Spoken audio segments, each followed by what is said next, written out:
વડોદરા ભાજપમાં અસંતોષ અવિરત જોવા મળી રહ્યો છે। ભાજપની પૂર્વ મહિલા અગ્રણીનો ગંભીર આક્ષેપ સામે આવ્યો છે। ભારતીબેન ભાણવાડિયાનો જિલ્લા પ્રમુખ પર આક્ષેપ સામે આવ્યો છે। સેન્ટ્રલ કોઓપરેટિવ બેંકમાં ભરતીમાં ગોટાળાના આરોપ કરવામાં આવ્યા છે। સતીશ નિશાળિયા હોદ્દાને લાયક નથી તેવું ભારતીબેનનું નિવેદન સામે આવ્યું છે। અનેક ભાજપી કાર્યકરો પીડાઈ રહ્યા છે તેવું નિવેદન ભારતીબેનનું સામે આવ્યું છે। તો જ્યોતિ પંડ્યાના રાજીનામા બાદ વધુ એક ભડકો વડોદરા જિલ્લા ભાજપમાં જોવા મળ્યો છે। વડોદરા જિલ્લા ભાજપની પૂર્વ મહિલા અગ્રણીનો આક્ષેપ સામે આવ્યો છે।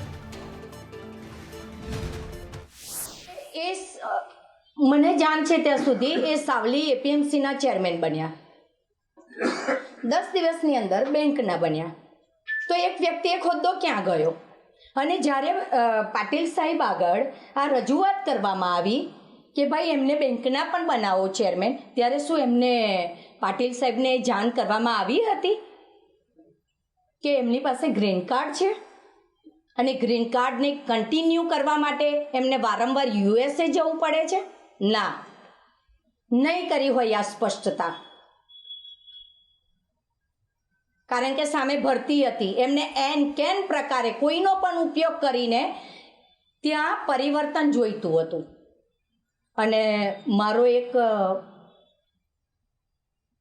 સવાલ એ પણ છે કે જે બેંકને પૂર્વ ચેરમેને અંદાજિત 250 કરોડના ખોટમાંથી બહાર કાઢી હતી, 129 બેંકની ખોટ હતી, જંગી ખોટ, અને કઈ જીએસસી બેંકના 32 કે 36 કરોડ હતા।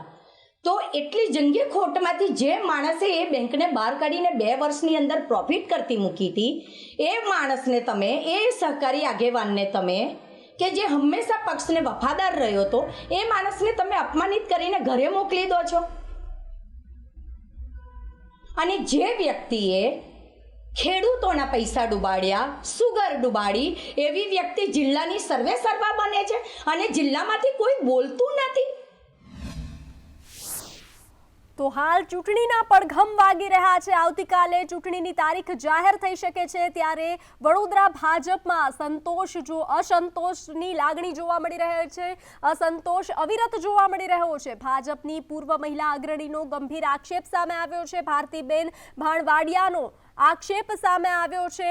તો આપ જે રીતે દ્રશ્યો જોઈ રહ્યા છો તે રીતે ભાજપમાં અસંતોષની લાગણી જોવા મળી રહી છે।